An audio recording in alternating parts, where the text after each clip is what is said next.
Bom, quando eu retornei de São Gabriel da Cachoeira, em 1991, onde estive para fazer pesquisa para o meu doutorado, um mês depois que eu cheguei no sul, eu sou de Santa Catarina, recebi uma carta do indígena que dizia assim no começo: ou muito bom dia, ou muito boa tarde, ou muito boa noite. Pois eu vou fazer a mesma coisa aqui, porque eu não sei que hora que vocês estão me vendo. Então, ou muito bom dia, ou muito boa tarde, ou muito boa noite. Bom, meu nome é Valdir Vegini, eu sou doutor em Letras Linguísticas pela Universidade Federal de Santa Catarina e terminei agora em fevereiro meu pós-doutorado em Narratologia Ameríndia na USP de São Paulo. Coube-me a função de dar essa disciplina para vocês, com muita honra e com muita satisfação, embora quem organizou o texto que vocês têm em mãos foi o professor Oswaldo, meu nobre colega, que está se aposentando nos próximos dias ou meses. Bom, como não fui eu que organizei, eu achei melhor eu fazer uns slides e vocês vão ter esses slides em mão para acompanhar a disciplina. Bom, no texto que o professor Oswaldo organizou, ele começa falando dos 4 grandes gramáticos da língua portuguesa. Eu vou pedir para vocês pularem para a página 51, se não me engano, onde nós vamos começar a falar sobre a história da língua portuguesa. Então eu estou mudando agora aqui os slides, porque só podemos falar dos gramáticos que são a partir de 1500, que são chamados até gramáticos quinhentistas, se nós primeiro soubermos a história da língua portuguesa. Então, por favor, se você estiver acompanhando com a apostila em mãos, vamos lá na página 51, onde está escrito História da Língua Portuguesa. Bem, o professor Oswaldo colocou nessa parte, na unidade 2, subunidade 1, os seguintes tópicos: o estabelecimento da área linguística mais antiga, as relações entre o português e o espanhol, os mais antigos monumentos linguísticos portugueses, as publicações e os textos literários do português antigo e a geografia dos documentos em português antigo. Muito bem. O primeiro slide eu coloco o mapa mundi para mostrar para vocês que, se conseguirem enxergar, se nós olharmos para a Europa, vamos encontrar um país litorâneo do Oceano Atlântico, chamado Portugal, pequenininho, hoje com 10 milhões de habitantes. Muito bem. Só que na época dos descobrimentos, eles eram muito fortes e conseguiram espalhar a sua cultura e sua língua para diversas partes do mundo, que incluem o Brasil, vários países da África, da Índia, inclusive da China, como Macau, por exemplo. No slide seguinte, vocês têm detalhes onde é falado o português atualmente. Vocês vão ver que a língua portuguesa, por mais que os portugueses se orgulhem de tê-la criado, ela é brasileira porque nós somos atualmente 200 milhões de falantes, enquanto eles são 10 milhões. E se somar todos os países da África, mais da Ásia, da Índia e da China, como Macau, por exemplo, não chega a 100 milhões de falantes. Ou seja, a língua portuguesa está, de fato, no Brasil. Bom, como é que é essa história da língua portuguesa? Bom, primeiro temos que ter consciência plena de que a língua portuguesa é uma extensão, um prolongamento do latim. Muitos antes de Cristo, a Península Ibérica não era habitada por os romanos, era habitada por um povo chamado ibero, né? Por isso até hoje se diz Península Ibérica. Pelo século V a.C., essa península foi invadida pelos celtas. Os celtas, ao invés de matarem os seus adversários, que eram os iberos que lá moravam, eles se miscigenaram e surgiu uma nova etnia chamada celtibera. Depois disso, surgiram também fenícios, que vinham comercializar com os celtiberos, surgiram os gregos, que sabiam navegar, como os fenícios, e os cartagineses, que ficam no outro lado do mar Mediterrâneo. Bom, quando os celtiberos sentiram que os cartagineses não tinham as mesmas intenções que tiveram os iberos, os celtas, de se tornarem amigos, eles, sentindo-se mais fracos, eles chamaram os romanos para socorrê-los. Os romanos, então, no século III a.C., invadiram a península para expulsar os cartagineses. E nessa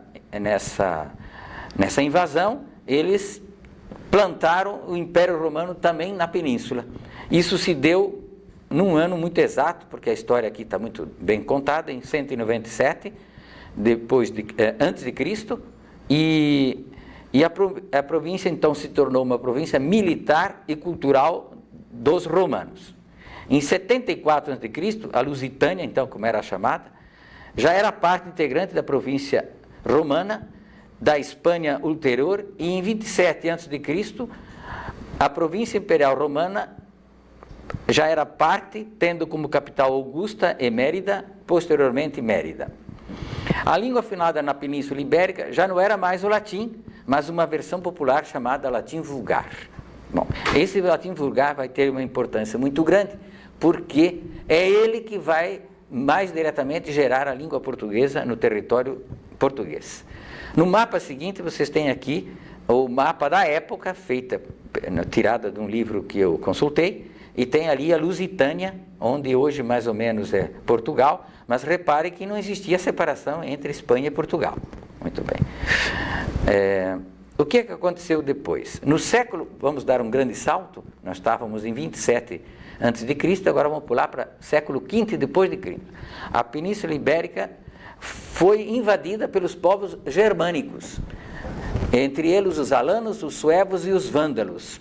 Eu lembro aqui que hoje em dia a Rede Globo e as outras televisões, quando se referem aos jovens que fazem quebradeira em São Paulo e no Rio principalmente, eles chamam de vândalos. Na verdade é um baita preconceito, porque vândalo é um povo, evidentemente que eles eram bastante violentos, mas não acho justo chamar um brasileiro de vândalo, porque eu acho que os vândalos deviam se revoltar contra isso. Bem, com a invasão dos germanos, o Império Romano começou a se desmantelar, né?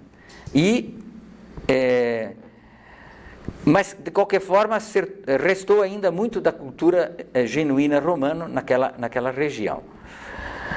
O latim vulgar, que é o latim que era de fato falado na Lusitânia no século V depois de Cristo, ele foi modificado por uma coisa chamada substrato linguístico peninsular. Ou seja, quando o latim vulgar entrou na península, ele foi miscigenado, misturado, contaminado, se vocês quiserem, pela língua que lá existia, que era a língua dos celtiberos e também um pouco da língua dos germanos. Muito bem. Dessa miscigenação, dessa mistura, dessa convulsão linguística, deu origem a várias línguas românicas, entre elas o que hoje já existe ainda, o catalão, o castelhano, que depois vai se transformar numa palavra, é castelhano porque era da cidade de Castelha, vai se tornar uma língua de um país inteiro chamado Espanha, e portanto espanhol, e a língua portuguesa. Dando mais um salto, no século II depois de Cristo, quem invadiu a Península Ibérica já não foram os germânicos, já tinham ido embora ou tinham permanecido ali miscigenados aos celtiberos, mas são os árabes.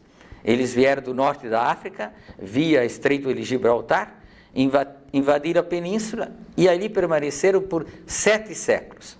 Foram expulsos somente em 1492, no século XV, portanto. Dando um outro pulo, nós estávamos no século VII depois de Cristo, agora vamos para o ano 1095, portanto, no século IX. Dom Henrique, conde de Borgonha, graças à sua luta para expulsar os árabes, recebe em casamento Dona Tareja, filha de Dom Afonso VI, e como dote o governo do condado portucalense. Esse condado portucalense, já vou adiantar, essa palavra portucalense, na verdade, ela é a palavra que hoje a gente conhece como Cais do Porto, né? A mistura de Cais do Porto deu Portocais, que depois se transformou em Portugal. Dando mais um salto de quase 150 anos, um pouco menos, em 1139, Dom Afonso Henrique, filho de Dom Henrique, aquele que tinha ganho as terras por causa de sua luta para expulsar os árabes ou os mouros, consolida a expulsão dos árabes na Batalha de Ourique, e a partir daí ele é proclamado o primeiro rei de Portugal pelos próprios soldados. Mais um salto de alguns anos, em 1143, o condado é reconhecido como independente por Dom Afonso Henrique, Dom Henrique ganha o título de rei e nasce Portugal. Aqui eu explico de novo aquilo que eu tinha dito aqui por cima. Portugal, que veio de Portugal, que veio de Portugal, que veio de Portucais. Bom, aqui, apenas por ilustração, eu coloco à minha esquerda a imagem de Dom Henrique e à minha direita as terras do condado portugalense. Está ali bem no meio, Portucale, Porto do Cais do Porto.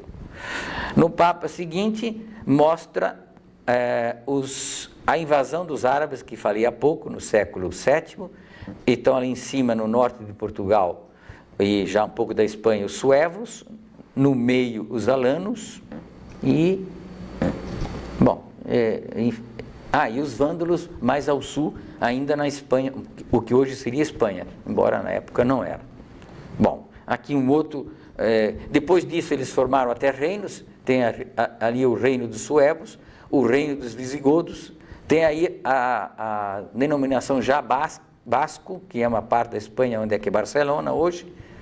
Bom, no mapa seguinte, mostra a fase da conquista da Península Ibérica, né? Mostra aqui o Oceano Atlântico, a Astúria lá em cima, o Emirado de Córdoba, Emirado porque era árabe, né? No lado direito, o Leão, a cidade de Leão, de Castelha ali, que vai acabar dominando a língua. Em 1150 já tem outro mapa, e em 1225 já tem um outro mapa da configuração da Península Ibérica, que ainda não era Espanha e Portugal. Não, já era Portugal, mas não tinha essas duas denominações como nações. Bom, aqui o outro mapa, mostrando uma situação mais recente. Nós temos aí como é que ficou Portugal depois de todas essas invasões, né? E quando ele se tornou um país independente e tendo, portanto, seu rei, e cuja capital passou a ser Lisboa e não mais Mérida, como era antes. Bom, aqui, repito, aquele mapa onde se fala hoje a língua portuguesa. Vocês que vão ter mais tempo em casa, porque aqui o nosso tempo é curto, poderão olhar na agenda aqui do lado esquerdo, né, o nome dos países, o número, aí vocês procuram lá e vocês vão encontrar todos os países ou regiões em que falam língua portuguesa. Por exemplo, número 11 vai mostrar um pedacinho lá da Índia, onde na cidade de Damão, Borisman e Goa, onde se falava português. Eu pessoalmente estive em Goa e, de fato, as pessoas de 40 anos para cima ainda entendem o português. As gerações mais novas já não falam mais, porque a Índia proclamou independência e fez-se retirar de lá os portugueses. Aqui nós temos um outro mapa que mostra a situação da língua portuguesa perante a grande árvore das línguas do mundo. Se você olhar ali embaixo no tronco da árvore, nós temos o proto-indo-europeu, seguindo nós temos o celto-ítalo-tucariano, depois nós temos o itálico subindo à esquerda, depois nós temos o latim, e depois do latim, uma bifurcação, parece até uma mão, nós temos o francês, o italiano, o português, o espanhol e o romeno, que são as principais línguas, porque tem muito mais. Bom, aqui no outro mapa eu mostro por que as línguas são chamadas línguas neolatinas, porque elas têm muito em comum. Então eu coloquei aqui a palavra noster do latim e mostro que em italiano é nostro, que em francês é notre, que em espanhol é nuestro, que em português é nosso e que em romeno é nostro.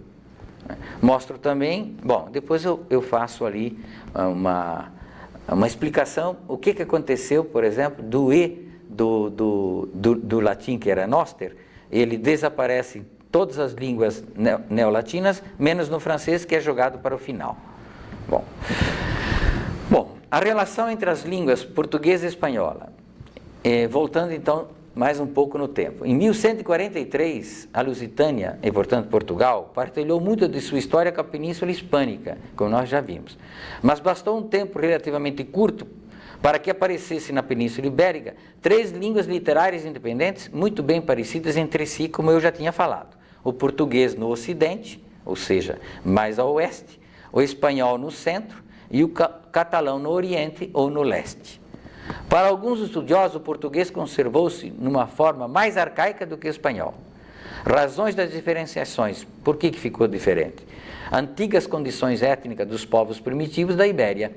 Não reparem que ambas as regiões tinham celtas, tinham celtibérios, tinham germânicos.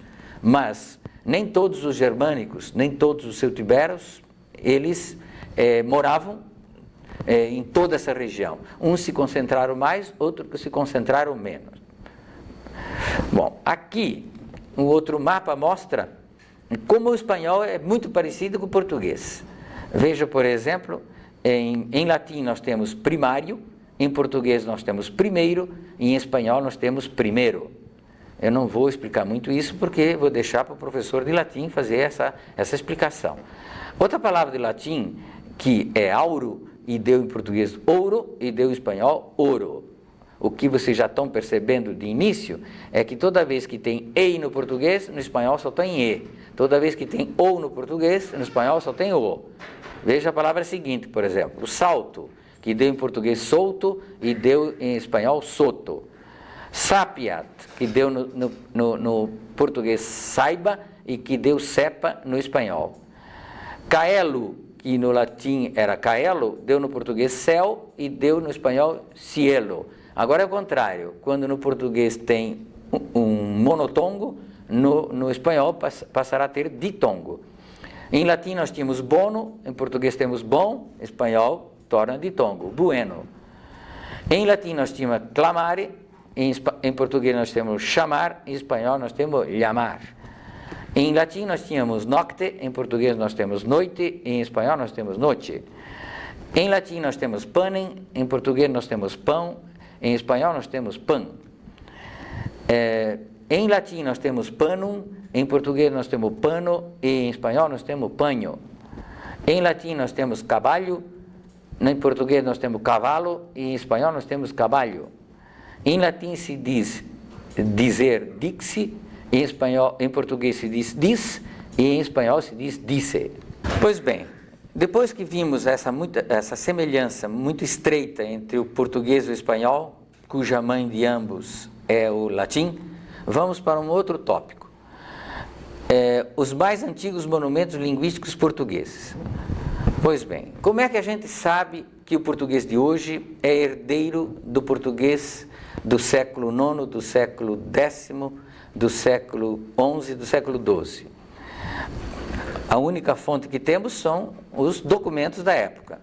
2 tipos de documentos da época nos dão certeza de que, embora fosse um pouco diferente do que hoje conversamos, escrevemos e falamos, o português de Portugal de hoje é um herdeiro daquele português desses séculos que eu mencionei.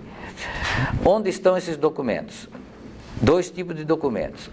Ou são jurídicos ou são poesias. Né? Os jurídicos fazem parte do que você está vendo no slide, Portugaliae Monumenta Histórica, ou Diplomata et Cartae.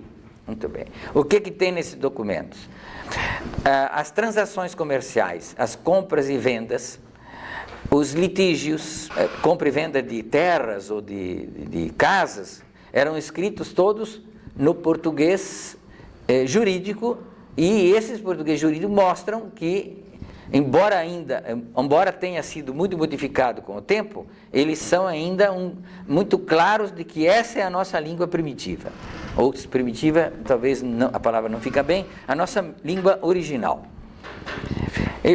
De novo, lendo o que eu tinha acabado de dizer, as escrituras de compra, cartas de doação, testamentos, tudo escrito nesse tal de Diplomata et Cartae. Mas, à medida que o latim ia deixando de ser usado como linguagem tabeliônica, por volta do século XII e XIII, surgiram os primeiros escritos do português, né? Os primeiros documentos jurídicos ou tabeliônicos podem ser chamados de Auto de Partilhas, em 1192, existe esse documento, Pequeno Testamento, 1193, e Testamento de D. Afonso II, 1214. Mas o documento que mais mostra que a nossa cara é um documento chamado Cantiga da Ribeirinha. Trata-se do primeiro documento que tem documentado literário da língua portuguesa. Ele é também chamado Cantiga de Guarvaia, e ele foi escrito não bem no português de hoje, mas no português galaico-português. Galaico porque é a região oeste da Espanha, que fica acima do norte de Portugal, e um pouco de português. Essas duas línguas eram praticamente uma só. Bom, esse documento da Cantiga da Ribeirinha, ele é de 1198 e foi escrito por Paio Soares de Taveirós, e recebeu esse nome por ter sido dedicado a Dona Maria Paz Ribeira, amante, né? Ali está escrito concubina, mas era amante, já naquele tempo tinha essas coisas, de Sancho I de Portugal, apelidada de Ribeirinha. Como ele estava muito apaixonado e ele não sabia fazer, Dom Sancho I não sabia fazer o poema, ele contratou um poeta da época chamado Paio Soares de Taveirós. Bom, o poema, que serve como modelo das cantigas de amor do trovadorismo galaico português, possui o eu lírico masculino, pois fala-se de um amor platônico do poeta plebeu por uma mulher nobre e inacessível. E o documento eu vou ler para vocês agora aqui, e vocês vão ter disponível no slide. Dizia o seguinte: no mundo não me sei parelha, mentre me foi como me vai, caja moiro por vós e ai, minha senhor branca e vermelha, queredes que por vos retraia, quando vos então vi em saia, mal dia me levantei, que vos então não vi feia, e minha senhor desaqueu de ai, me foi a mim muito mal, e vos filha de Dom Pai Muniz, e bem vos semelha, da ver por vos guarvaia, pois eu, minha senhor da alfaia, nunca de vós houve, nem ei vi ali a dua correia. Ele reconhece que é impossível ele conseguir tê-la para ele, né? De forma visível, ela terá que continuar como amante. E uma frase que me chama a atenção é que, para ele dizer que ela é linda, ele disse que naquele dia ele não a viu feia. Traduzindo em português atual: no mundo ninguém se assemelha a mim, enquanto a vida continuar como vai, porque morro por vós e ai, minha senhora alva e de pele rosada, quereis que vos retrate quando eu vos vi sem manto? Maldito seja o dia em que me levantei e então não vos vi feia. E minha senhora, desde aquele dia e ai, tudo me ocorreu muito mal, e a vós, filha de Dom Paio Muniz, parece-vos bem que me presenteeis com uma guarvaia, pois eu, minha senhora, como presente, nunca de vós recebera algo, mesmo que de infinito valor. Bom, agora vamos deixar um pouco os textos, quer sejam jurídicos, quer sejam literários, e vamos um pouco para o léxico, para o vocabulário. Bom, a origem do vocabulário primitivo galaico-português, reitero, o português primeiro era galaico-português, para depois se tornar apenas português, está intrinsecamente ligado à história externa da língua portuguesa, ou seja, grande parte de seu léxico provém de fora. De onde que provém? A e B. Elementos latinos, a maior parte, e empréstimos de línguas de vários povos com que os portugueses mantiveram contato: celtas, setibéros, gauleses, gregos, etruscos, romanos, germânicos, árabes e espanhóis. Observa o vocabulário pré-romanos, célticos e ibéricos que entram no português oralmente. Os célticos tiveram assimilações de outras línguas românicas, os ibéros do castelhano e do catalão. Então, agora eu elenquei quem são os povos que o português herdou palavras, ou trouxe palavras, ou emprestou palavras. A primeira delas são os célticos, agora os germânicos. Quando eles invadiram a península no século V, os vândalos fixaram-se na Galiza, lá em cima, onde é que é o galego, e na Béltica, e depois África. Depois que eles foram expulsos, eles foram para a África, dando à última das províncias o nome de Vandalácia ou Andaluzia, como ele está escrito. Outro povo que teve influência foram os suevos, que fundaram o reino da Galiza, devastado pelo visigodo Teodoro II em 456. Nenhum desses povos germânicos impôs a sua língua sobre os povos incídios, pois a civilização romana foi avassaladora graças ao poder bélico.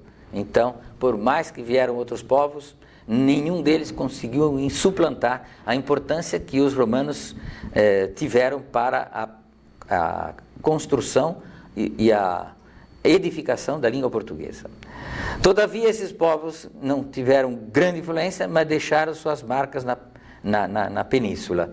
Nomes próprios como de Fernando, eu vou pular alguns para não ler todos, Arnaldo, Reinaldo, Gonçalo, Hermenegildo, nome de coisas que mostram sua influência em determinadas artes e indústrias, verbos como bordar, roca, banco, próprio dos afazeres domésticos.